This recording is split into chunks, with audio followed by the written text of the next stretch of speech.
Et salut tout le monde, c'est Zaroth, on se retrouve aujourd'hui pour parler d'un jeu de plateau où on va pouvoir se foutre joyeusement sur la tronche, mais de manière tactique. Il s'agit, comme vous l'avez déjà deviné, de Super Fantasy Brawl. Super Fantasy Brawl, c'est un jeu de Mythic Games qui n'est pas encore sorti et qui devrait sortir normalement en octobre, courant octobre. Je dis bien normalement puisque à cause de la pandémie, il y a eu pas mal de reports. Il est néanmoins précommandable sur le site Magic Bazar pour la somme de 45 €. Moi je me trouve actuellement sur Tabletopia. C'est un site qui permet de jouer à des jeux de société en ligne. Peut-être certains d'entre vous en connaissent un autre qui s'appelle Board Game Arena. Donc sans plus tarder, passons dans le vif du sujet.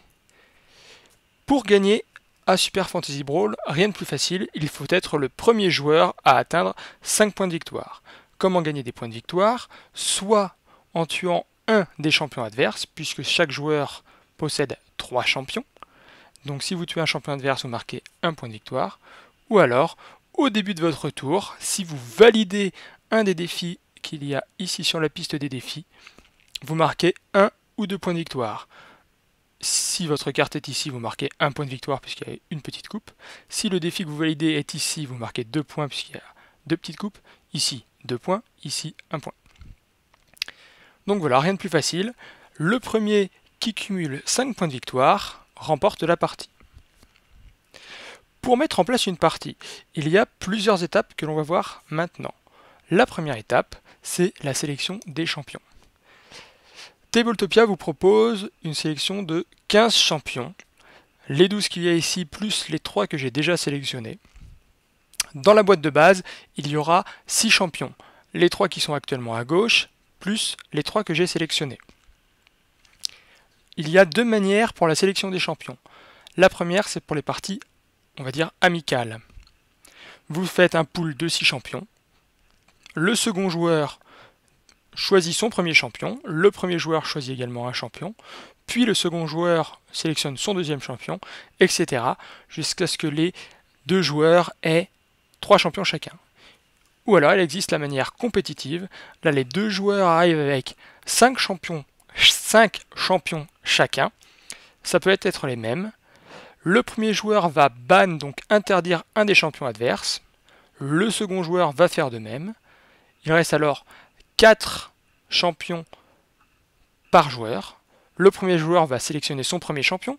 Le second joueur va sélectionner son premier champion également, etc. jusqu'à ce qu'ils aient sélectionné chacun 3 champions. Il y a alors 2 champions non utilisés, un qui a été interdit par l'adversaire et un qu'ils n'ont pas sélectionné parmi les 4 restants. Une fois que les champions ont été sélectionnés, voilà ma sélection de champions. Vous pouvez placer la carte qui correspond à votre personnage devant vous. Tac. Et chaque champion possède un deck de 6 cartes. 5 cartes action, une carte réaction. On y reviendra un peu plus tard. Vous allez donc mélanger ces 18 cartes. Ça vous fera votre deck. Une fois que vous avez mélangé vos cartes, hop, il faut mettre en place les cartes défis. La première carte va aller sur la deuxième case et la deuxième carte sur la première case. Une fois que les défis sont en place, il faut mettre en place les pièges. Donc comme vous pouvez le voir sur le plateau de jeu, il y a ici, ici, ici, ici, ici et ici des cases avec une espèce de petite cible. Ce sont les cases qui peuvent accueillir un piège. Donc le premier joueur, admettons qu'il soit du côté épée, va prendre un piège et le placer sur une case piège. En général, ça sera du côté de l'adversaire. Mais vous pouvez très bien le mettre de votre côté si vous le décidez. Puis le second joueur va placer également 2 pièges. Une fois que les pièges sont mis en place, le premier joueur va tirer 5 cartes. Il peut en décider d'en défausser autant qu'il veut, donc 1, 2, 3, 4 ou 5, et en repiocher afin qu'il se constitue une nouvelle main de 5 cartes. Donc s'il en défausse une, il en repioche une. Il a sa nouvelle main de 5 cartes. La carte défaussée est donc remélangée dans le deck. Le second joueur fait la même chose. Une fois que les deux joueurs ont leurs 5 cartes en main, il est temps de placer ses champions. Là, je suis le premier joueur, je suis du côté épée, j'ai donc ces 5 cases où je peux mettre mes champions, c'est mes cases de départ. Donc je peux décider de mettre celui-là ici, celui-là là, et celui-ci ici. Mon adversaire fait de même sur les cases H, qui sont ici, les 5 cases H. Et la partie peut donc commencer. Comment se déroule un tour de jeu? Hop. Donc, j'ai mes 5 cartes en main. Il y a 3 couleurs. Il y a des cartes jaunes, des cartes bleues et des cartes rouges. Pour les jouer, vous avez ici des essences de la même couleur, rouge, jaune et bleu. Si je veux jouer une carte rouge, eh bien, je retourne mon essence rouge et je ne pourrai plus jouer de cartes rouges jusqu'à la fin de mon prochain tour. Si les cartes que vous avez en main ne vous plaisent pas, ou si vous n'avez pas, par exemple, d'une couleur dans votre main, eh bien, vous avez ici quand même les actions de base. Donc si vous pouvez à tout moment épuiser votre essence bleue afin de donner à un de vos personnages un mouvement, donc un déplacement d'une case, et de faire plan 1. On reviendra sur les mots-clés dans une prochaine vidéo. Si vous épuisez votre essence jaune, vous donnez un mouvement et vous faites un soin 1. Si vous épuisez l'essence rouge, un mouvement et vous pouvez infliger un point de dégâts à un ennemi adjacent. Ou alors si vous épuisez ou votre essence bleue, ou votre essence jaune, ou votre essence rouge, une des trois, c'est pas les trois, c'est une des trois, vous avez le droit à un déplacement de 2 cases. Une fois que vous avez fini votre tour, donc soit vous avez dépensé toutes vos essences, soit vous passez, même si vous reste une de vos essences, eh bien, vous allez défausser vos cartes restantes, piocher 5 nouvelles cartes, et retourner vos essences. C'est alors à votre adversaire de jouer. Une fois que ce dernier a terminé son tour, donc les deux joueurs auront joué une fois, on passe au début du tour 2. Au début du tour 2, et jusqu'à la fin du jeu, donc au début du tour du premier joueur, les objectifs avancent, et un nouvel objectif est révélé. Donc le premier joueur va regarder, est-ce qu'il a validé un des objectifs? Si oui, il marque autant de points de victoire que de coupe en fonction d'où est la carte. Si ce n'est pas le cas, il joue son tour normalement. Puis arrive le deuxième tour du second joueur. Il va donc regarder lui s'il a validé un des défis ici présents. Enfin, un des défis ici présents, puisque ici en fait c'est un objectif non réalisable. Si c'est le cas, par exemple, il a validé lui, hop, il prend un point de victoire. L'objectif n'est pas remplacé, il y aura un trou dans la course défi, c'est pas très grave. Si c'est pas le cas, il joue normalement. On arrive donc au début du troisième tour. Les objectifs avancent. On tire un nouvel objectif. Le premier joueur regarde s'il a validé un des défis, etc., etc. Voilà pour les règles de base, comment s'effectue un tour de jeu, les tours de jeu. Pour rajouter quelques petites choses, hop. Donc, vos personnages, si ils tuent un champion adverse, donc admettons que Dougroun, qui est actuellement à 2 d'armure et 6 points de vie, tue un champion de mon adversaire, eh bien, il va évoluer. À chaque coup qu'un de vos personnages tue un champion adverse, il évolue. Pour ce faire, vous retournez sa carte. Là, Dougroun, il reste à 2 points d'armure, mais il a gagné un point de vie, puisque avant, comme on peut le constater, il était à 6. Là, il passe à 7. Tous les personnages ne gagnent pas ou d'armure ou de points de vie, mais par contre, ils gagnent tous un effet. Ici, Dougroun, son effet, c'est les ennemis adjacents doivent prendre pour cible Dougroun, si c'est possible. Donc ça, c'est son effet. Il reste évolué jusqu'à ce qu'il meure. Si votre personnage meurt, il revient en non évolué.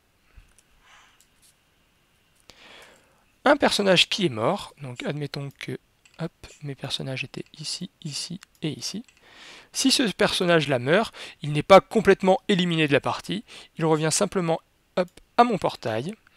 Il est non ciblable, il ne peut pas être attaqué et il ne peut pas faire d'action, on va dire. Donc pour pouvoir le remettre en jeu, justement, il faut utiliser soit une action de base, soit une carte action qui permet de faire un mouvement. Donc si j'utilise une carte de Dougroune qui lui permettrait de faire 2 mouvements, le premier mouvement lui permet de revenir en jeu sur une de mes cases de départ, celle que je veux, par exemple ici, et le deuxième mouvement je peux le faire normalement. Par contre, si je ne peux pas poser une carte où il n'y aurait pas de mouvement dessus. Ensuite, on va parler des pièges. Les pièges, si vous passez dessus ou si votre adversaire vous oblige à passer dessus, eh bien, on retourne instantanément le piège, on applique les effets, et le joueur dont le champion a subi les effets du piège en prend un nouveau, le pose sur une case différente, donc impossible de le replacer là, donc ici ou ici, et on continue le tour. Le piège défaussé est remis face cachée, on remélange tous les pièges, et on continue à jouer. Si jamais, au moment où le piège est déclenché, admettons que ce soit lui qui ait déclenché le piège, il n'y ait pas de case-piège disponible. Eh bien, le piège est posé sur une case adjacente à une case piège. Donc par exemple, ici. Enfin, dernière chose à savoir, comme je vous le disais, chaque champion a 5 cartes action et une carte réaction. Les cartes action, ici, en fait, elles ont un nom, et elle appartient, cette carte, à Goldar. Donc cette action ne peut être jouée que pour Goldar. Par contre, les cartes réaction, qui sont reconnaissables puisqu'elles sont écrites sur un fond gris et pas sur un fond orangé ou papyrus comme ces deux-là, peuvent être jouées pour n'importe lequel de vos champions. Ici on voit bien que c'est une carte goyenne qui donne par exemple plus 1 d'armure, plus un effet, mais on ne va pas lire l'effet, on s'en fiche.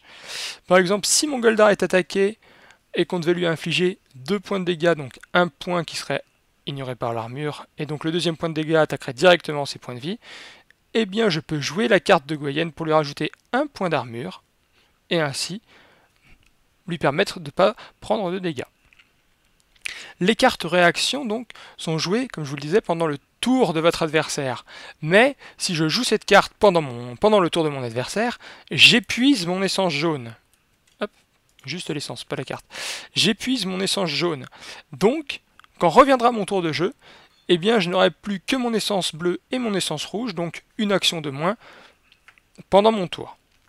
Donc quand vous utilisez une carte réaction, faites attention à ce que ça vous, entre guillemets, salope pas votre prochain tour.